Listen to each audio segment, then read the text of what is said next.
À l'automne 1940 fut découvert dans un bois de la commune de Montagne, aux confins de l'Isère et de la Drôme, le cadavre d'un homme rapidement identifié comme étant Willy Münzenberg. Le personnage était très connu de nombreux services pour avoir été un agent de l'organisation communiste internationale connue sous le nom de Comintern et dirigée depuis Moscou. Mais à la fin des années 30, Münzenberg s'était retourné contre Staline. Cela a amené donc de nombreuses questions sur les circonstances de sa mort. Depuis quelque temps, une vaillante petite association veut faire de Montagne un lieu de mémoire et provoquer des rencontres autour de l'action de ce personnage. C'était ainsi le cas le 12 octobre 2024.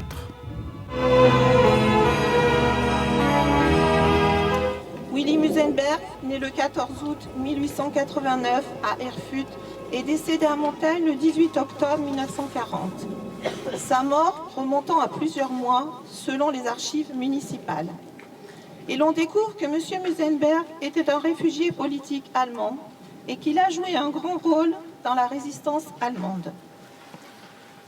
Ce personnage emblématique découvert dans un bois, au lieu-dit Le Cognier, sur le territoire de la commune de Montagne. Mais les circonstances de sa mort n'ont jamais été élucidées.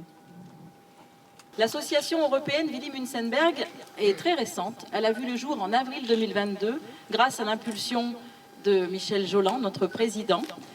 Cette association a d'abord vu le jour pour concrétiser un projet, celui de restaurer la tombe.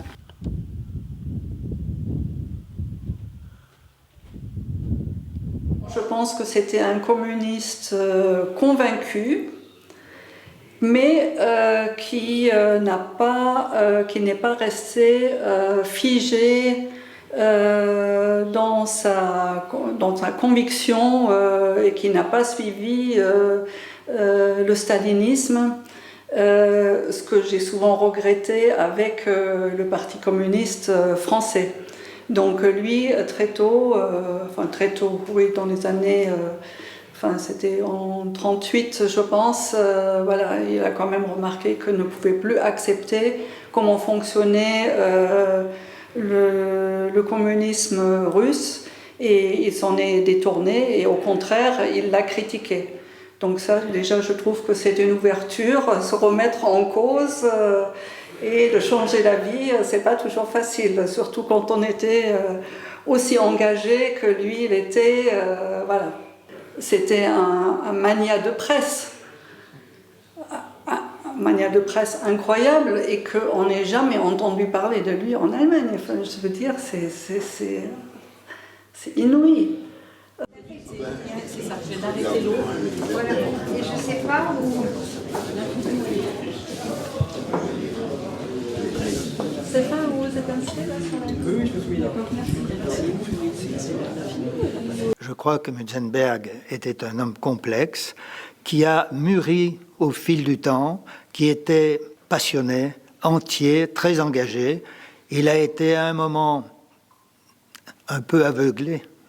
Et je pense qu'il trouvait dans le communisme la seule issue pour lutter contre ce qui était son ennemi premier, c'est-à-dire le fascisme. Il était aussi contre le colonialisme. Et à un moment donné, après avoir certainement vu, sans trop les regarder de près, certaines erreurs, il s'est rendu compte qu'il était dans la mauvaise voie et il s'est un peu repenti. Il est revenu vers des idées un peu moins ancrées, et surtout, il a vu, au moment des grands procès de Moscou, que la cause qu'il défendait précédemment était prompte à se retourner contre ceux qui la servaient.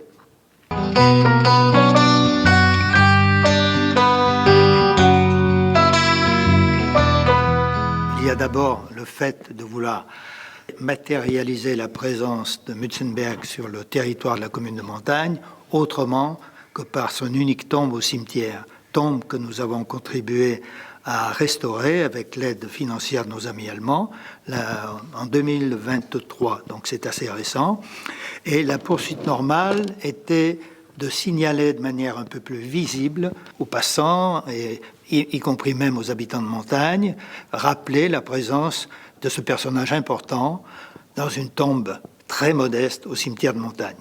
Il est important de donner à ce parcours une signification qui, au-delà de la simple installation matérielle, il est là pour rappeler le fait que l'amitié franco-allemande est née après la Deuxième Guerre mondiale et que des gens comme Münzenberg, bien avant, avaient lancé l'idée d'un rapprochement entre la France et l'Allemagne à une époque où ce n'était pas du tout dans l'air du temps.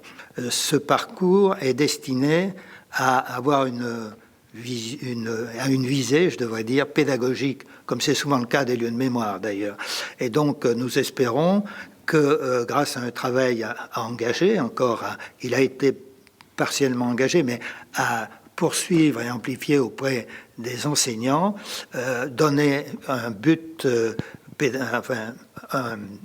une destination à certains déplacements scolaires avec l'objectif de faire connaître la vie de Münzenberg, mais également de sensibiliser aux questions, aux valeurs humanistes et aux valeurs de résistance.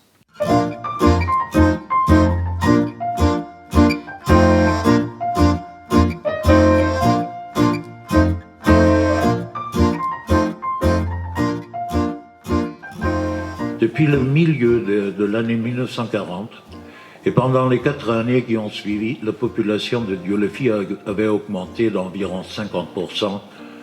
Et c'est dans ce contexte que s'est produit cette chose extraordinaire.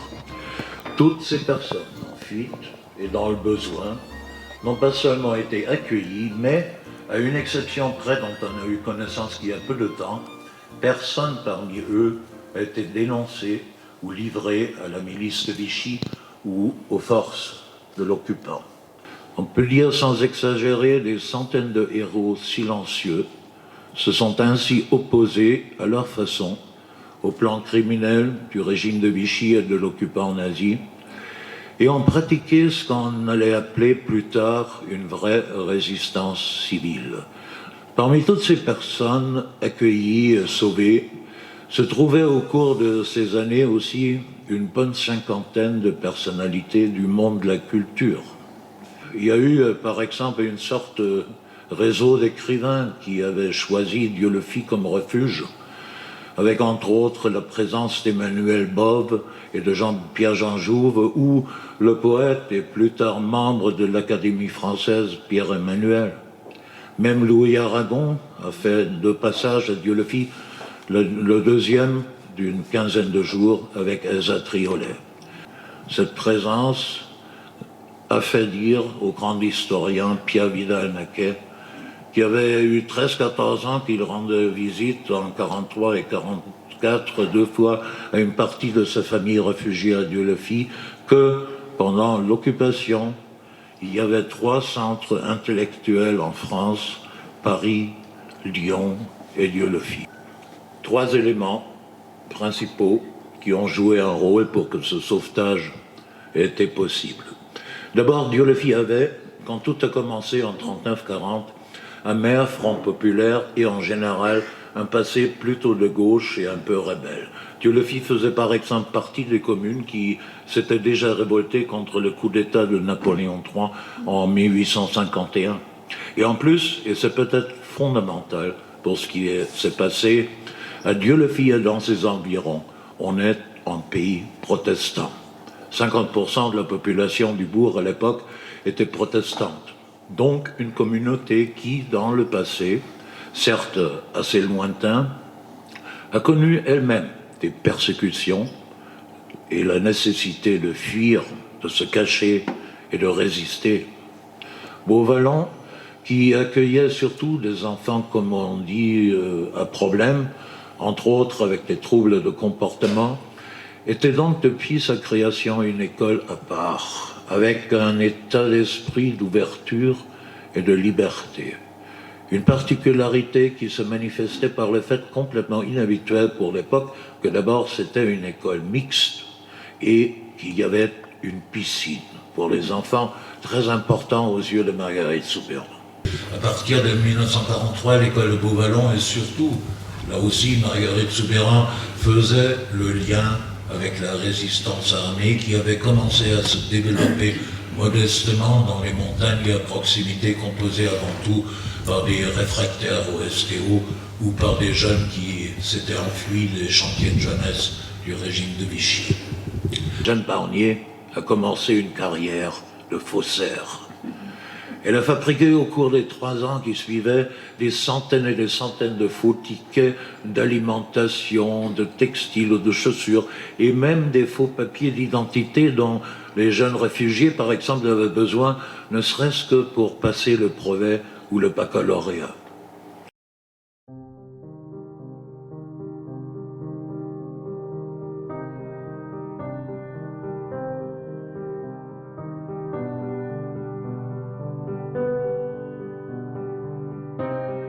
Willy Münzenberg a commencé comme beaucoup de radicaux de gauche, je dirais, avec la SPD. Et il était très engagé dans la jeunesse. Toute sa première partie de sa vie, c'était un fonctionnaire important jusqu'au commentaire pour les jeunesses communistes, socialistes. Pendant la Première Guerre mondiale, il a refusé le service militaire, il s'est réfugié à Zurich. Là, il a rencontré un certain Vladimir Ilyich Lénine. Il s'est lié à amitié avec celui-ci et Lénine a reconnu le talent, l'organisateur, l'orateur. Il a beaucoup promu pendant qu'il était encore en vie dans de diverses fonctions. Alors Willy Münzenberg, donc le SPD s'est divisé pendant la Première Guerre mondiale entre la SPD traditionnelle qui a voté les crédits de guerre et la USPD, Unabhängige Sozialdemokraten, qui était la base plus tard du KPD, du Parti communiste allemand. Donc Willy Münzenberg était un des fondateurs. En 1917, les Suisses sont expulsés par sa radicalité. Lénine était déjà parti avec un wagon vers la Russie, soutenu par les Allemands, qui espéraient d'affaiblir le régime tsariste avec l'aide de Lénine. Il regardait Lénine comme un nützlichen Idioten, utile, que souvent après, quelques hommes pensaient la même chose pour Hitler, qu'il pouvait, le grand capital, qui pensait qu'il pouvait manipuler Hitler dans leur sens pour la revanche contre la France. Donc, cette première période de sa vie, il fait entrer pour le KPD dans le Reichstag de 1924 jusqu'à 1933, où il a dû se réfugier en Paris pour ne pas être emprisonné dans un camp de concentration. Son grand succès, je dirais, c'est la création de nombre de journaux, Arbeiterzeitung. Il s'est réfugié en France. Et je dirais qu'il était un influenceur avant l'heure. Il a toute l'intelligentsia critique entre les deux guerres était influencée par lui pour les idées antifascistes. Dos Passos, George Gross, le caricaturiste, Malraux, Gide, Brecht évidemment, Hemingway, Aragon, Sinclair Lewis, Dashiell Hammett, Romain Rolland, ils étaient tous influencés dans leur pensée, en partie de leur action, par Willy Münzenberg. Donc, première partie. Deuxième, et là, ça commence la tragédie, sur l'ordre de Staline, les communistes en allemand ont dû combattre d'abord les social-démocrates, qui étaient nommés par Staline et ses disciples des social-fascistes, des fascistes sociaux. Donc plutôt de combattre les nazis, les communistes en compétition pour les sièges ont vu les Vaterlandsverräter parce qu'ils ont voté les crédits de guerre en 1914, des concurrents illoyaux. Donc ça a justement contribué, à mon avis, à la défaite de la gauche en 1933, parce qu'au lieu de se réunir, ils se sont combattus pendant cette période de la fin de la République de Weimar. Peut-être la création du Front populaire en France et les résultats que Staline a compris que c'est la fausse stratégie qu'il a poursuivie. Il a contribué à la défaite et la montée du fascisme. Alors le concept de lieu de mémoire, il a inspiré de nombreux ouvrages à l'étranger. En particulier, il y a eu un lieu de mémoire allemand en 2001, aussi en 3 volumes. Les directeurs de l'ouvrage étaient un Français et un Allemand, Étienne François et des historiens, et Hagen Schulze. Ce qui frappe dans ce volume, moi j'en avais fait le compte rendu à l'époque, c'était le trou noir du nazisme, qui aspire et avale tout, le passé, le présent, l'avenir. C'est-à-dire qu'on traite du football, de la musique qu'on fait à la maison, du chant religieux, de la religion, il y a toujours le moment du nazisme qui est là, hein, et qui a modifié les choses. On a tenté de faire des lieux de mémoire européens. Là aussi, c'est très difficile, parce que l'Europe, ce sont des États-nations et qui ont des mémoires différentes, des systèmes scolaires différents. Alors, il y a des lieux où on s'est rencontrés, on en parle aujourd'hui, Willy-Münzenberg, Sanary, le camp Les-Milles, les champs de bataille. Mais là aussi, c'est difficile. Donc, de voir qu'il y a vraiment une mémoire commune à l'Europe. Il faut d'abord constater que la connaissance réciproque de l'un et de l'autre diminue. C'est-à-dire que l'enseignement de la langue allemande en France recule et que l'enseignement du français en Allemagne recule également. Hein. Donc il y a un recul dans l'opinion publique. Et puis parlons maintenant des coopérations qui ont lieu pour des lieux de mémoire franco-allemands. Et j'espère que nous ne tomberons pas dans ces panneaux. C'est-à-dire qu'il y a une bonne volonté qui est affichée des deux côtés, des historiens se mettent ensemble et font des choses ensemble. Alors par exemple, j'ai donné ici l'exemple du mémorial de Verdun, dans lequel je suis allé cette année. Et dans ce musée, on présente par exemple le maréchal Hindenburg. En 1933, il est président de la République de Weimar, et c'est lui qui nomme, le 30 janvier 1933, Hitler chancelier. Alors c'est présenté comme ça dans le musée. Il est contraint de nommer Hitler chancelier du Reich et décède 1 an plus tard. Donc, on comprend... Le pauvre homme, il avait le pistolet sur la tempe, on lui a dit « maintenant tu nommes Hitler chancelier » et il était tellement malheureux que l'année d'après, il est mort. Hein. Alors c'est à la fois juste, c'est ce qui s'est passé, et c'est complètement faux, parce que lui, il a adoubé Hitler au moment où Hitler déclenchait la terreur, presque 1 mois après l'incendie du Reichstag, alors que Willy-Münzenberg était en train de travailler à la confection du livre brun contre le nazisme. Donc il faut être très vigilant, nous avons chacun nos cultures, nos références, et il ne faut pas transiger, il faut se parler. Hein. En montagne, rappelez Münzenberg, qui est un étranger pour les Français. On va tenter d'en parler dans cette table ronde. C'est rappeler aussi le nom de celui qui a délivré le permis d'inhumer en octobre 1940. Cette personne qui donne le permis d'inhumer, c'est un radical socialiste. Je ne crois pas qu'il soit protestant, il est plutôt anticlérical. C'est le docteur Victor Carrier. Il a vécu de 1899 à 1943 à Saint-Marcelin. Et il a été assassiné, le pistolet à la main, parce qu'il se défendait, il voulait se défendre, le 29 novembre 1943 par gueule tordue, donc par une brute qui était au service de l'Allemagne et qui était à la milice. Also in der aktuellen politischen Situation, die du ja auch schon angemerkt hattest, ist, dass man wieder gewahr wird und gemeinsam tatsächlich gegen Rüstung, Krieg und Faschismus wieder aufsteht. Also es ist ein mahnendes Beispiel. Donc on se mobilise aujourd'hui contre le fascisme, contre l'armement, contre la guerre. Und etwas vielleicht, was daraus resultieren muss, dass viele linke Kräfte einfach wieder gemeinsam zusammenarbeiten und agieren. Et travailler donc à l'unité des forces de gauche, hein, que les forces de gauche se réunissent pour travailler ensemble.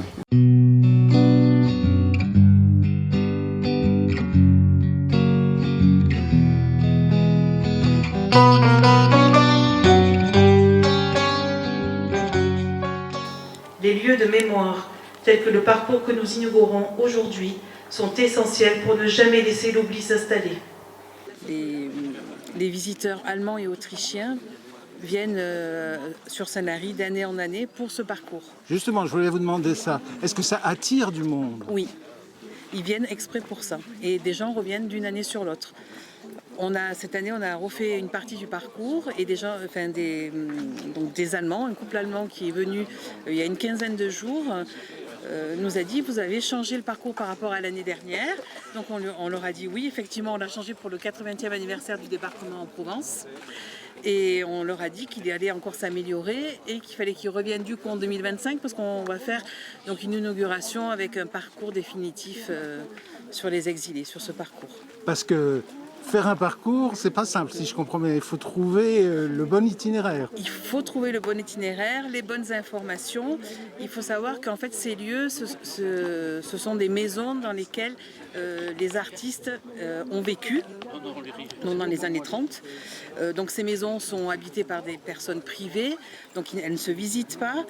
Donc le premier parcours en fait initial était apposé sur les maisons.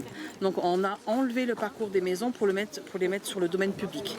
On a eu l'idée de lancer des balades historiques autour du personnage Willy Münzenberg.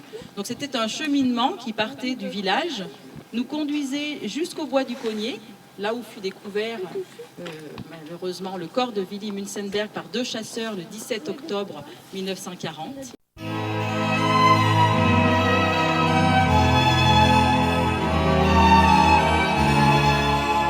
L'écho n'est pas à attendre de manière immédiate, mais toutes ces personnes sont en elles-mêmes de potentiels amplificateurs d'écho, parce que ce sont des gens qui sont impliqués dans des réseaux, pour beaucoup présidents d'associations, pour d'autres membres d'institutions qui ont pignon sur rue et qui donc peuvent répercuter le message. Et je suis assez confiant, et en tout cas, je suis très satisfait de la qualité des débats, des échanges, des interventions. Et je crois que la salle a été passionnée. Et ça, en soi, c'est un point important. J'allais dire, bon, c'est un peu regrettable qu'il y ait eu peu de monde, il faut bien le dire, mais je pense qu'à terme, cette journée du 12 octobre en montagne aura son écho, et de toute façon, comme l'a dit une des participantes, il fallait la tenir. Il fallait à un moment ou à un autre installer ce chemin de mémoire.